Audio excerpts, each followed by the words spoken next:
Welcome to Real Money Talks. Real strategies from the moneymakers and the world changers that you can use to make millions, keep those millions, multiply your wealth, and build your team.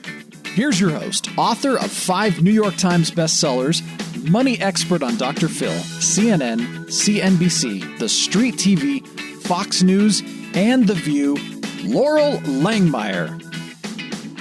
Hello, everyone, and welcome to Laurel Langmeyer's weekly market awareness broadcast. Happy to have you all here. Superstar episode with a number of special guests that we are going to be speaking to here in a little bit. Before we get started, before we go live on all of our social channels, I'll remind everyone that this is a live back and forth. So if you have questions or things you want to ask our guests, we're happy to answer those questions with the team.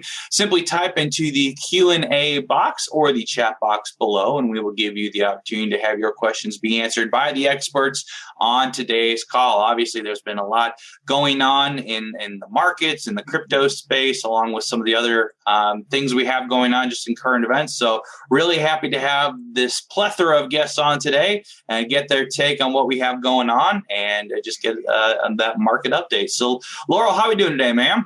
We're good. We are good. And thanks for that. I know you've got to jump off. We are going to have a guest joining us a little bit throughout. And when he joins, Ron LeGrand will be back. He was on a week ago, several weeks ago, I think. And tomorrow we have a huge webinar planned for him. So, Steve, if you want to put in the chat, but it's asklaurel.com/terms. And he's going to talk about buying real estate on terms. So he's going to give a quick additional conversation about why come tomorrow. And that'll be from 1 to about 2:30, 3 o'clock. He usually goes quite long, answers a lot of questions. And that is what we're going to be doing tomorrow with him. But in the meantime, and throughout the next hour or so, we are going to be talking to a panel I assembled. I called Randy during this interesting, if you even call this an election. What I love is that Trump is still the president of the United States, and they can announce all they want that they think they stole it. I'm a huge competitive athlete and probably dividing my database at my whole team's, concern. Like Randy, you talked about, we're huge athletes. Winning fair and square is winning fair and square. But when dead people vote, I got a hell of a problem with it. So here is the real challenge. And I'd love to know, those of you that are watching, on a scale of 1 to 10, 10 meaning like high concern of living in uncertainty, because we're going to be living in this uncertainty for a while. So I asked the panel to come together to talk about, in this climate of uncertainty, regardless of what's going on. I've already said my little piece about it. I might say some more, but right now that's good for now. In this climate, what do people do? I don't know how many people have been calling. I know, Randy, you got calls off the hook. I don't know how you are, Ken or Warren or Chris, about what do we do? What do we do? What do we do? Do we sell our real estate? If taxes go up, there's a lot of if. Right. So let's have that conversation. And first of all, before we go there, Randy and Kelly, just want to acknowledge they won a massive award. Randy, tell us where you guys were this morning receiving a huge award for iFlip, which is a huge underpin in infrastructure of this community. So congratulations. Tell us what you won. We were on the Global FinTech Awards for the Benzinga Global FinTech Awards today, and we're the best alternative investment platform. So, competing against like the Robin Hoods of the world. I was just going to say that beat Robin Hood then, right? Yeah. It was nice to be nominated, nice to be part of the finalist group, and just exciting to be on their award show and be able to present to 24,000 people, paid attendees. So it's a big audience, big group. Pretty fired up about it. It's been a good morning, and lucky I wasn't going to be able to be on here, but because I had my times messed up, I thought it was West Coast, but it was East Coast. So I went, presented early this morning, and it was all good. Awesome. So Kelly, talk about the market as we go through these uncertain times. The market obviously surged a little. Interesting coincidence. We all of a sudden have a vaccine. I wonder how much stock, the other side got for that. So what should people do in this uncertain time of the market? Chris Klein, you're dying. I'm just out there poking. I got to throw arrows. Oh, that what got me too. I was like, what a conundrum. A few days after. Yeah, wonder how much stock play that happened. Yeah. Anyway, Kelly, I know you'll be the agnostic nice one here on the panel.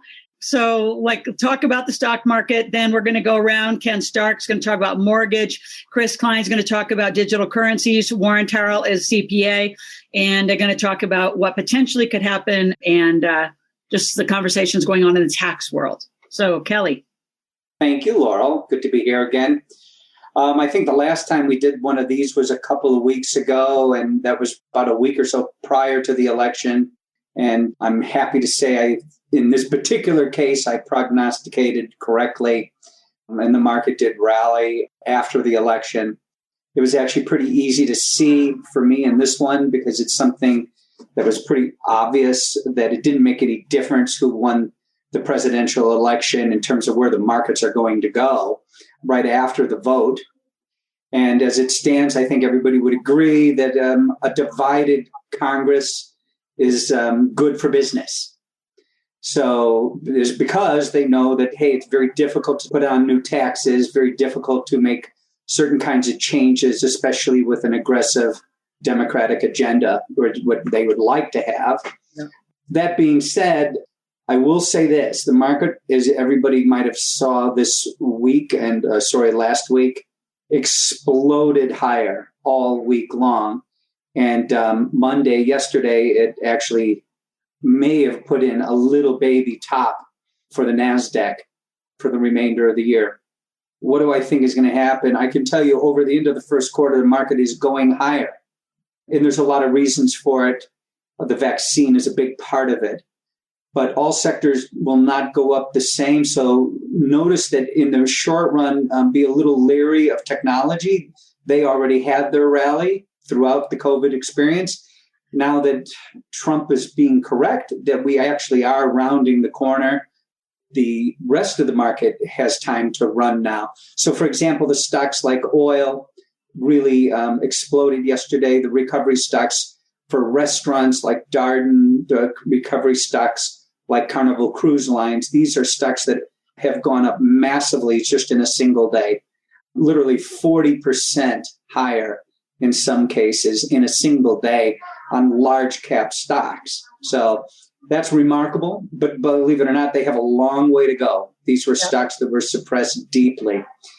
But don't be fooled by this, folks. There is a lot of danger out there. There are potholes in the market everywhere, whether it's just equities or real estate or Bitcoin, all of them. All of these are good markets, but there are potholes the size of SUVs that you could fall into very easily in the coming months. So I would recommend to anybody when they get into the market, no matter which one it is, be careful here because there is still time in the possibility of strife inside the country, strife inside of Congress. We still have a few things that are yet to be known. For example, the Senate should remain Republican, but we don't know that. And there's a chance something weird could happen. Something weird could happen if Trump actually wins, if there really was fraud, which there is data that shows that. Yeah. If it gets challenged, there's some of these states can turn, and then you could see civil unrest. That's a pothole. And that would carry all the markets down deeply and make everybody wary. So I'm generally optimistic of the market, but there is a tremendous amount of new risk that remains over the next, I would say, 90 days up until the inauguration. That's 10 weeks, but we can go a little further than that. So if you have any specific questions, I'm happy to answer, but there's the general thing. We're going higher in the market, but not without a lot of volatility. Yeah. So staying along the market trends, Chris Klein, talk a little bit about where digital currency, specifically Bitcoin and some of the top coins are going. Yeah, it's been an interesting week since the announcement. Obviously, the announcement on a Saturday, and so that leaves a couple of days for the market to do what the market does and coil, and had a very interesting explosion on Monday. Kelly puts it perfectly that there's a lot of upside, but there is a lot of potholes in every market condition that's out there right now with the uncertainty. What was nice so far this year is that Bitcoin has proven itself in uncertain times. It recovered the fastest from the fallout of all markets in March, especially on Monday when I watched oil jump 10% and retrace, market jump almost 6%, retrace back to about 4.5%, and gold just get absolutely slaughtered like $50 in the same day. Bitcoin was like the most calm and stable asset, which you would never think that when you think about all these products together. Forecast-wise, or at least looking forward-wise, You got a big announcement that came from PayPal a week ago where they're going to open up the doors to all users globally for cryptocurrency if you're on PayPal. So that's a catalyst of mainstream adoption. You could get really technical and look at the fact that Bitcoin touched about 16.6 last week, which was a key component when you look at it from the technical standpoint. So obviously it's found its current ceiling. It's going to bounce off that a little bit. And what it tends to do is it finds ranges. 2020 has been a range year for cryptocurrency where they sit and they'll stay there for a while, but you can never know when they're going to pop out of them, one direction or the other. But it's interesting. You look back at people that in January that were predicting Bitcoin at 15 to 20,000 by the year end.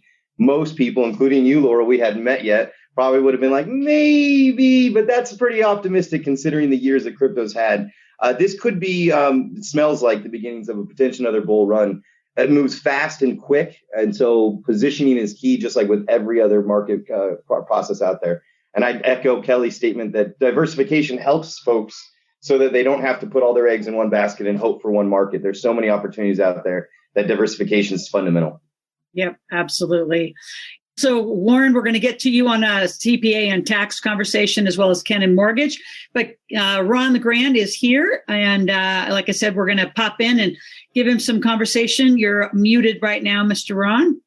Hear me now? There we go. How are you, Ron? So, I'm good. So you had to turn on the mic to make it work, Laurel. That does help us sometimes. So we're having. That's too much for me. That's way too much for me.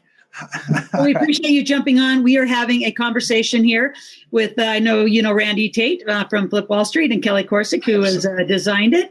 Warren's one of our top CPAs, Ken, mortgage, Chris Kline, and digital currency. We're talking about the economic truth of what's going on in this uncertainty. And obviously, you know, I started the broadcast, as you would appreciate, is Trump still is the president of the United States. And we'll just hope we keep him there. So real estate, give a little economic update. And then really, I just promised I wanted Ron on for only a few minutes. But you are welcome to contribute to this conversation, as I know you would brilliantly. Really, he's on because we're promoting his webinar tomorrow. He and I did a call a few weeks ago. And again, we've had the link in the chat. We've been marketing for tomorrow at 1 o'clock Pacific time. The link is asklaurel.com/terms, and Ron's going to talk about buying real estate on terms. So, Ron, do you want to talk a bit? Give some market economic update, like, talk about our marketing economic update would be worthless information coming from me and probably anybody else, because it's all just a guess anyway, especially when we don't know who's going to wind up being president, which I think is going to make the big difference. The truth is, Laurel, I try to tell people all the time, quit worrying about all the things you don't control and only worry about the market in your house. Get your cash flow up, and then all this stuff won't bother you as much. And then, you know, that's what I'm all about, getting that cash flow way up. So are you. So is most of the people you talk to.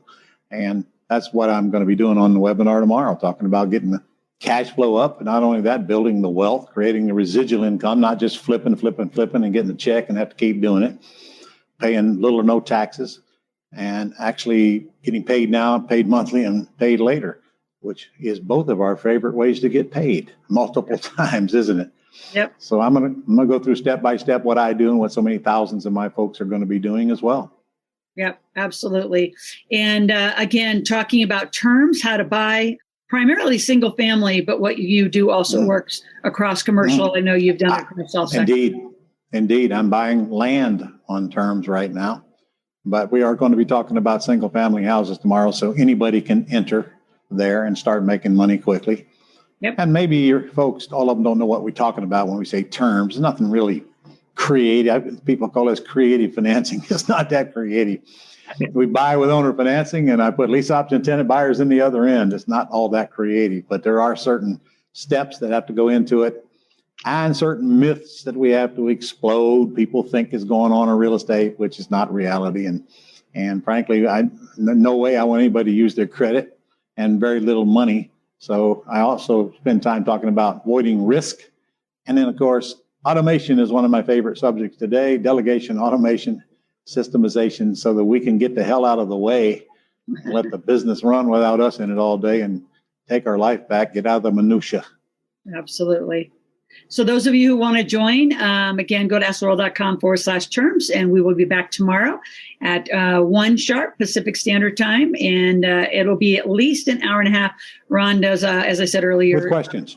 with questions. A lot of questions. That's what I was saying is Okay. We will go as long as the questions go. So look forward to seeing you tomorrow and appreciate you jump back on and encourage everybody to come. Always a pleasure, ma'am.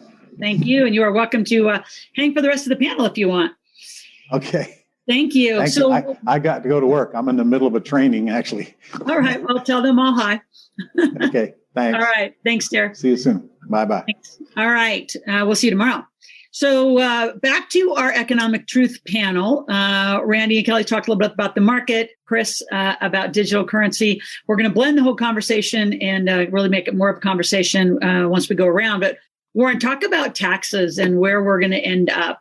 We've had an extraordinary run in the economy in the last almost 4 years. Right. And so, we started off before we hit into the China virus time, right? Yep. I think for me, my clients, I thought we saw 2019 was probably the most successful year I've seen for all of my clients as a whole. And 2020 was tracking that way. And then all of a sudden, but we are where we are. I was very happy in the election that I saw it looked like the Republicans were going to keep the Senate, which, as Kelly was saying, we like a split government. I think we say that tongue in cheek a little bit. We like a split government if there's Democrats at the top of it. I think we nobody would object if we can get another round of tax cuts and things through. I don't think there'd be too many of us that would be upset about that. And as the week went on, though, it looked like this is straight talk, right? So it looked like the shenanigans that were going on at the top of the ticket started bleeding down to the bottom of the ticket. And slowly that Senate majority started to erode. And yeah, it's a slim chance, but if we're talking the same thing that turned Georgia blue, and now we have a runoff in Georgia and the same people are running the election down there. This is what I heard, that the Democrats have raised $1 billion to spend in Georgia on the election campaign. $1 billion in one state. It's never happened before. A lot of corruption. Wonder who's getting paid. So I'm not as confident that we hold on to the Senate. And what does not holding on to the Senate means? It means not holding on to the tax cuts that we just got. Yeah. And on top of that, tax increases. Now, Biden talks about he wants to repeal the tax cut for everybody making $450,000 a year or more. Well, that's not how taxes work. The package isn't there. There's millions of little pieces in that tax cut, and there's no way to really parse that out in any logical fashion that says it's only going to affect people that make $450,000 or more. It's not possible. It just shows that he has no idea what was in the tax bill. He just knew he was against it because Trump was for it. That was purely it. And so if there's anything changing in the tax law, it's going to affect everybody or it's going to affect nobody. Or they're going to leave the tax cut in place and have to come up with an entirely new tax package that's just going to add taxes on top of people making $450,000, which means what we get to do, we get to make sure that we don't make more than $450,000. And that doesn't mean that you're going to leave money on the table. It means we're going to use other things.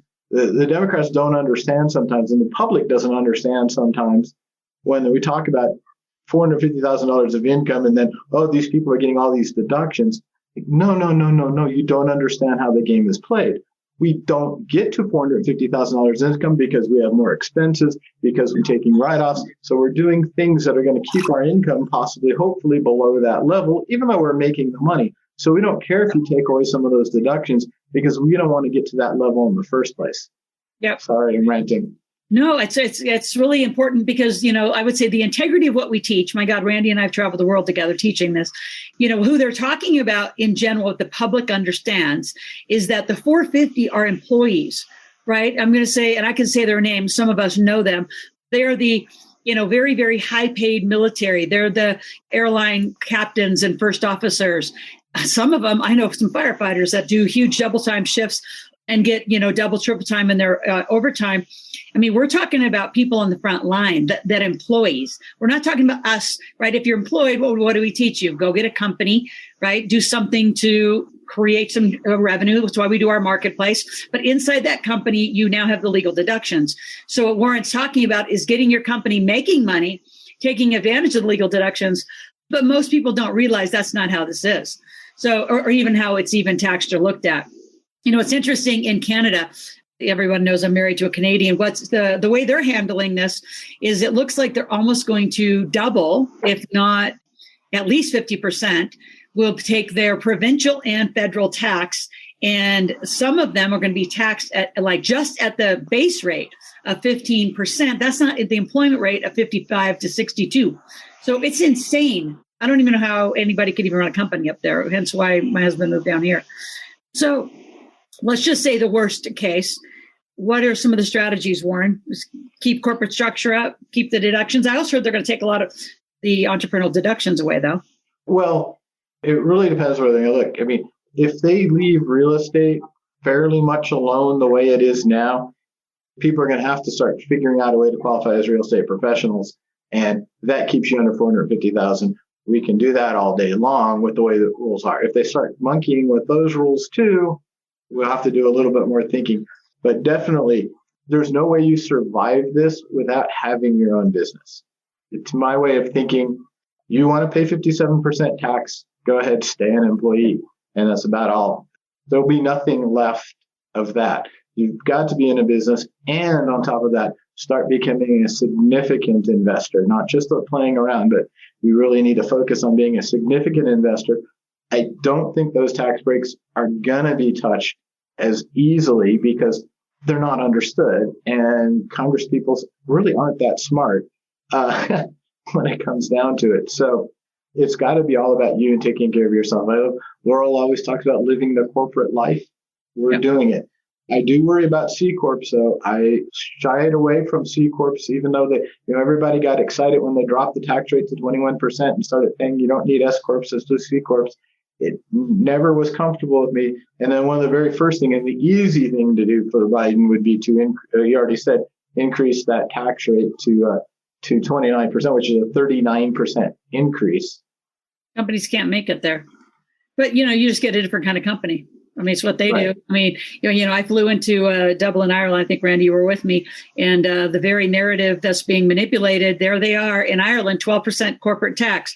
Facebook, Google, who else is over there? I mean, all of them, right? Their Twitter's right there. All of their corporate headquarters are based in Ireland with subsidiaries back here in the United States. Interesting way to avoid all that. So it wouldn't even affect them. Let's bring Ken Starks into the conversation. We're going to come back and I'll talk about it. So what's going to happen in mortgages? I mean, right now you're killing it. So many people are refining and interest rates are low. So I call it the Paula Abdul. We took 2 steps forward and we took 2 steps back. Because when the market thought that Trump was going to be the winner, the market like that, the bond market like that. Not so much now that Biden's a presumed nominee or presumed winner. So, rates are still strong. And, I've been surveying a lot of our capital markets folks to get a feel for, going forward. All recessions, with the exception of 2008, real estate is typically the vehicle that pulls us out of recession. So values continue to go up. Rates, the Federal Reserve has said we're going to be the buyer of last resort. We'll buy all the mortgage-backed securities that we can, meaning what that translates to is money going into bonds, liquidity going into bonds, which keeps rates artificially low. A lot of markets that we work in across the country, there's still no inventory and there's still a lot of demand and purchase is coming on strong. So, that bodes well for continued increase in value, continued low rates. And, because that also stokes consumer spending when people use their homes as ATMs, right? So while we wouldn't do that here in this community, that's a common practice. That's what I'm seeing on the outlook. Rates continuing to stay low, sub 3%. Demand continuing to be high for real estate, supply continuing to be short. So, and then post-COVID, started to see a lot of resurgence of products that went away. What we would call no ratio or stated income on owner-occupied properties is back. Second mortgages to 85 and or 90% simultaneously or after each other is also back.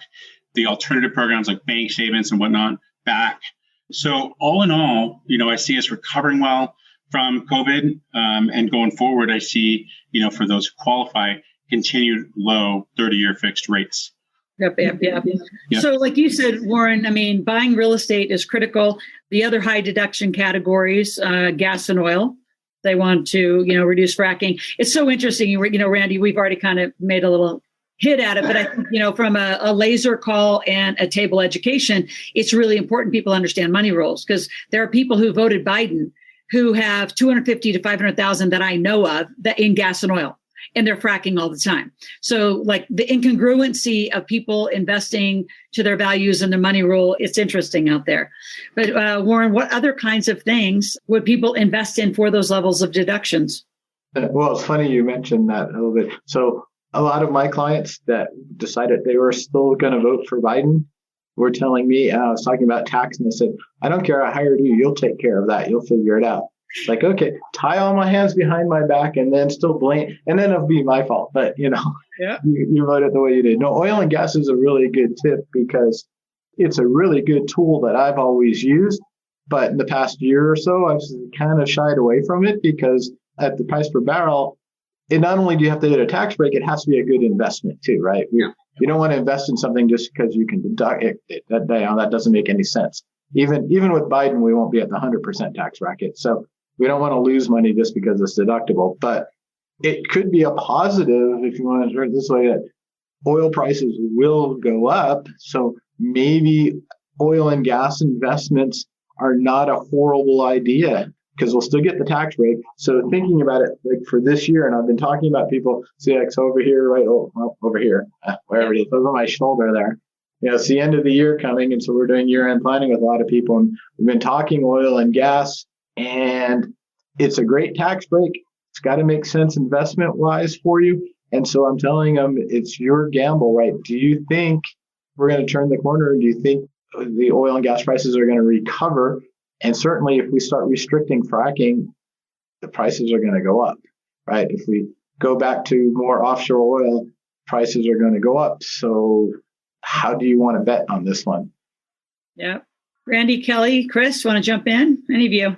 What other places do you want to have a conversation? I'm looking for Michelle Drake. Go to your Canada revenue. It's all over the documents on the tax code for your province. Well, I would, one thing I'll jump in, Laurel, and, I preach this all the time in this community, is if you don't have your money rules set, you better get them set.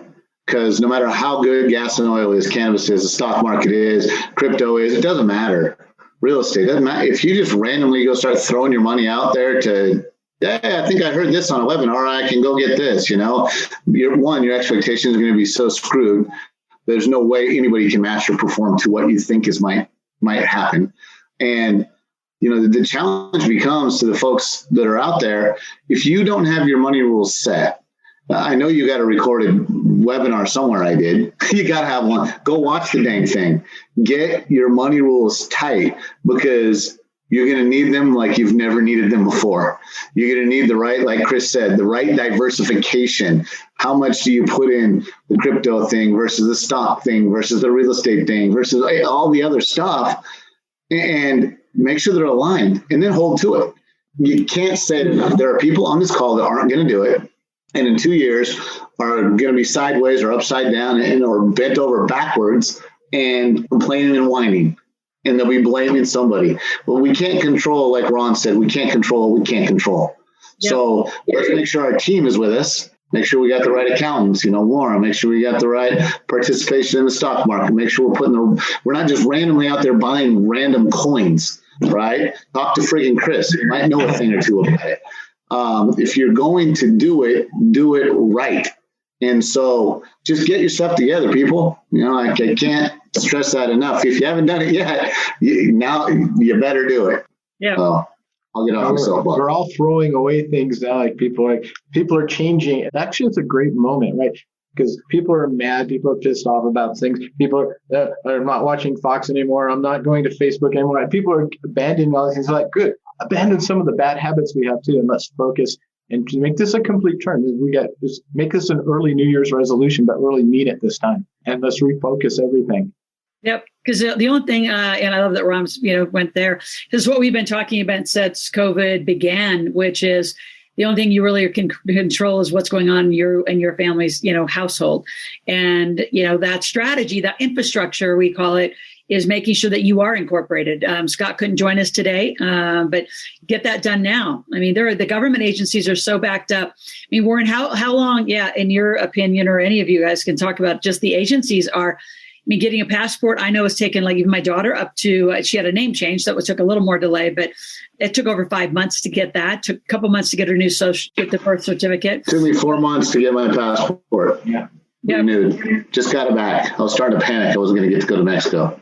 There was a report sometime in September that the IRS had, 11 million pieces of unopened mail that included people's payments, responding to questions the IRS had, and they had tractor trailers lined up at the processing centers just full of mail that they haven't had a chance to get to yet because they're basically closed 3.5 months.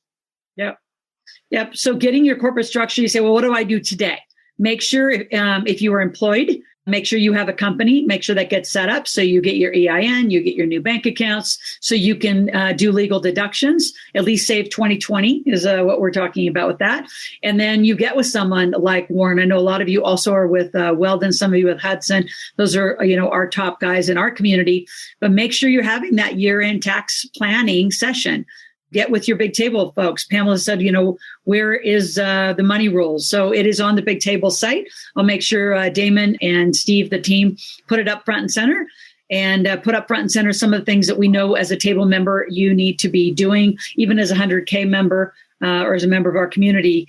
Obviously, if you don't have any assets to invest or cash to invest, money rules, still needs to be looked at. Because I think a lot of you know the way we teach it is I want you motivated to make money in your new entrepreneurial venture, whatever that is, and making some cash so you can learn to invest it. And as you know, with Randy helping teach it, putting it at least in flip, even if it's just a safe base to store and keep your cash. A lot of you need to get your self-directed IRAs set up. Chris, maybe talk a little more about how, people can go directly to you, but really your specialty is qualified plans.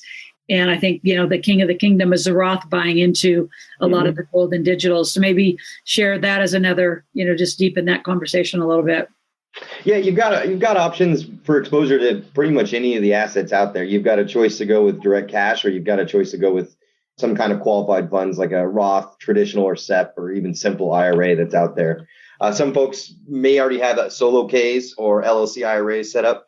If you go after these investments with those types of funds, you have the benefit of if Bitcoin does wild things and there's $100,000 per Bitcoin someday, you'd done it in a setting, specifically a Roth, where all of those gains are going to be tax-free upon distribution, which is amazing. That's how you beat the game, is using the Roth the right way. But you also always have the non-qualified option. If you make too much money, haven't started your Roth, or you don't have it set up that way, exposure, even in a non-qualified setting, is great. I do recommend that, like Randy said, you don't just go buy random coins at random exchanges. There's a lot of reputation risk in new spaces. The stocks have been around for a long time, so they've weeded out the bad guys, right? Same with real estate. It's been around a long time. We weeded out a lot of the problems with it. Crypto is still young, and so there's a lot of exchanges that aren't domestically based. They're not U.S. based. You wouldn't be able to tell otherwise.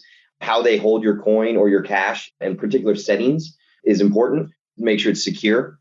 So our program actually does allow you to use both types and have the protection of there's a third party trust custodian that is responsible for those funds, so that you're keeping things at arm's length distance away from yourself to keep it clean and easy. Yep. So let's talk a little bit about something else. I've heard and been part of working, I'll say it candidly, to impeach our governor here in Nevada, who's decided to take a very different conversation than how this great state was formed. So in that, I'm privy to some interesting conversations. And given that, I'm going to say cheating, right? Alleged or not, I just think it's really hard that dead people can vote. So how do you trust this nation? How do you trust the depth of that? I love how Hannity, calls it the swamp. Where do you put your money? Do you really keep it in the United States? And Kelly, I want you to lead off, because I know we've had this conversation of, and I'll talk about, I won't name the bank, but, there was a bank that had a lot of compliance. And this is my core operating company. And a couple of weeks ago, we woke up to $0. You can imagine I'm moving banks. in our account because compliance had a discrepancy between the trust that owned the management company and another entity that owned it. And there was an address discrepancy. So no one called us. No one called. And I think you all know, I mean, I have an army here that works here at the company. So it's not like our phones aren't answered. No one even called to say, hey, we have an incongruency in an address. They just took our money. And then it took over a week to get it back.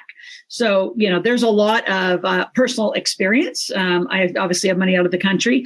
What are you going to tell those people who say, where do I go? Because I think it's why digital currency has come to the forefront during this, I'm going to use Ken's words, this China experience of the China virus. What do you guys think? Where do you put your money? I would have more, trust in digital currencies in some level. Well, in my personal opinion is the U.S. is still the best place to invest. We can complain all we want about the way certain things work in this country, whether it's our political system or our financial system. But at the end of the day, at least you have recourse here that you can understand. It's easy enough to hire an attorney. And attorneys really get things done quickly at banks. That being said, remember the smaller banks are at a huge disadvantage, and we need them as a society, just like we used to need the thrifts. And the smaller banks now replace essentially what used to be thrifts, which is savings and loans, for example. Yep. But in terms of investment, I still think keeping your money domestically is wise. I don't like investment opportunities that might be in the Philippines or Vietnam. I have no way of policing that. Yep. And so if I can't police it, I don't invest in it. That's my own opinion. I want boots on the ground on anything I touch. With the stock market, like you said, it's there. It's publicly disclosed. We can argue and have debates. Is that really real? Is there a political motivation behind the numbers inside of a company? Yep. I would actually say I would highly doubt that, just given the nature of the regulatory environment that we have. So in terms of that, stay U.S. is my opinion, especially for now. As much as the murk we might be swimming in our existing political dilemma, ultimately, I think the water is a lot cleaner in the United States to swim in than anywhere else. So there's where I am there. And on the banking side, it is kind of interesting, even for a company like ours, which is a fintech company. Remember, we're regulated too, and we are held to a higher standard. That's the pothole that any company nowadays has to jump across in terms if they're involved in any regulated space. And here we are with the new administration coming in. I will tell you that is of a concern. It should be a concern of all people, whether you're Democratic or Republican, for overregulation inside of many different industries, whether it is the equities markets or the Bitcoin or the cryptocurrency markets, or even in the real estate markets. I have seen many, many people get into trouble because of the regulatory nature of this country, essentially thinking that all businesses are thieves. And they come from this guilty, rather in presumed guilty point of view. And that's the way our judicial system works. I have very strong opinions here, but I've seen this firsthand. And that's why you have to be really wary of the risks that remain in our society now, and especially over the next 6 months. So just remember out there's a lot of things to invest in, but the potholes are large. Yeah. And we just have to, like Ron LeGrand said, you stay in your lane, you work with the things you know the best you can, because that's the best way to avoid a pothole. But at the end of the day, if you do that, then you're not outside the risk curve at all. And if you're not doing that, it's hard to make money. So you got to balance that off. It's a tough job. Just be careful out there. Tons of opportunity, but tons of new risks, some that we haven't even understood ourselves yet. Yep. Anybody else want to comment on that? I think the only thing I would add is that it's helpful in times like this to think less narrowly and broaden the scope and think a little longer, because you can kind of lose your mind a little bit checking day in and day out and the volatility of everything. And then you'll see a day where you'll go to bed and be like, you know what, I think I want to do stocks. And then the next morning you wake up and the market opens really red and you're like, well, that was a bad sign. And then you keep finding these and then you become analysis paralysis. If you think a little bit longer about where do you want to see yourself and your portfolio be for the next 1, 2, 3 years, that gives you a little bit of an advantage from the daily volatility that may defer your actions. And then the only thing I would say is position yourself. I get it. Probably every person on this panel gets clients that are like, I woulda, coulda, shoulda, when all they had to do was move their funds in position. And that's getting them in the right account with the right entity, with all the right details, so that when the opportunity rises, if Bitcoin pulls back $2,000 in a day, you can maximize. Or if there's a big fallout in the stock plays and you can go there, or there's a big opportunity. But without positioning, you're pretty much, like Warren said, tie both hands behind my back and then blame me. Well, they got to blame someone. Warren, you want to comment on that? From my side of the world, flexibility is super important. If we're looking at entity structuring, when we're looking at setting you up tax-wise, let's not paint ourselves into a corner yet. Let's look for things that give us a big window of time before we have to lock in a position, like a type of entity or something like that.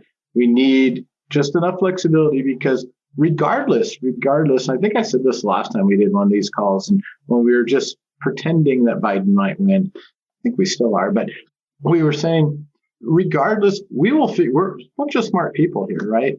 And we'll figure this out. I mean, we're going to win in the long run. That doesn't matter. But the path to doing that is going to be a little bit different. So we have to be flexible and be ready to make changes in our lives of how we've set things up. We can't get locked into one mindset that says, well, this is the way we've always done it.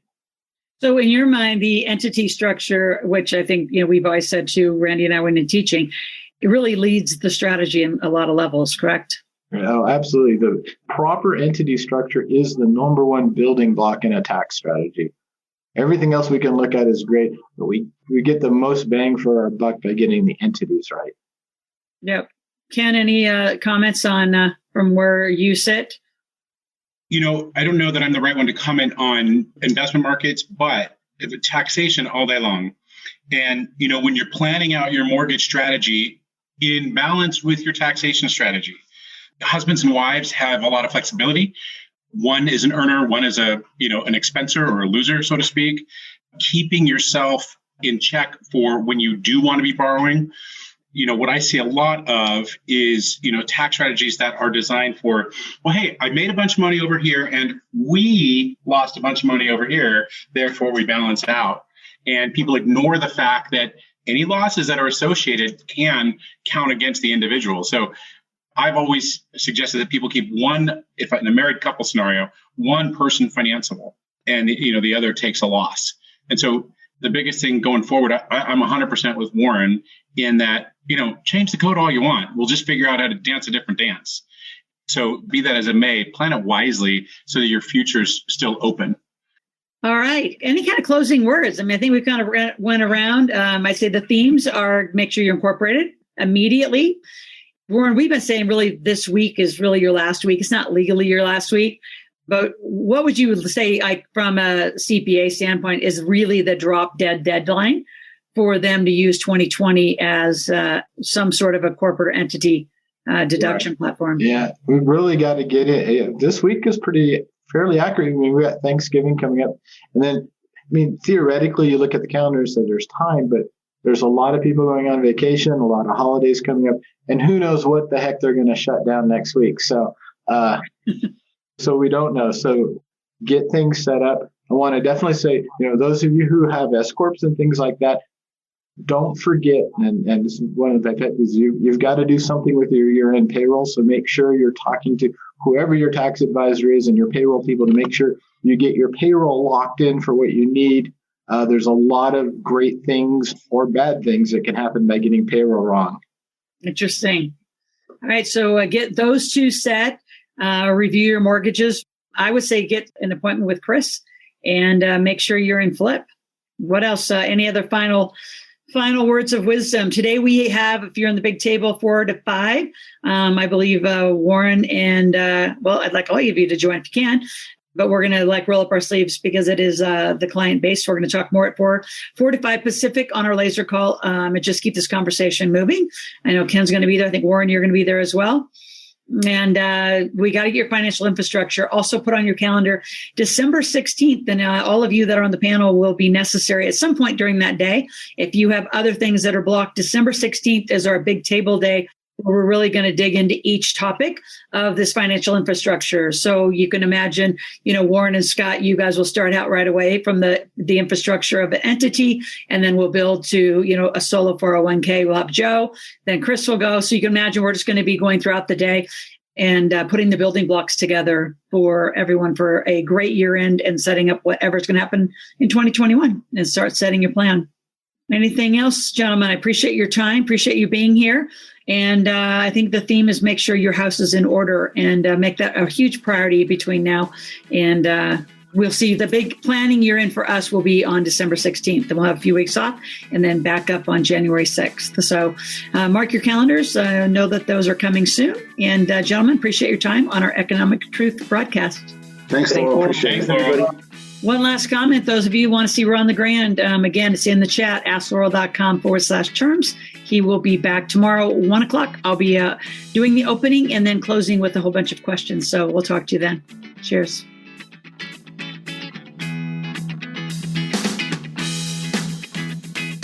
Thanks for listening to the Real Money Talks podcast.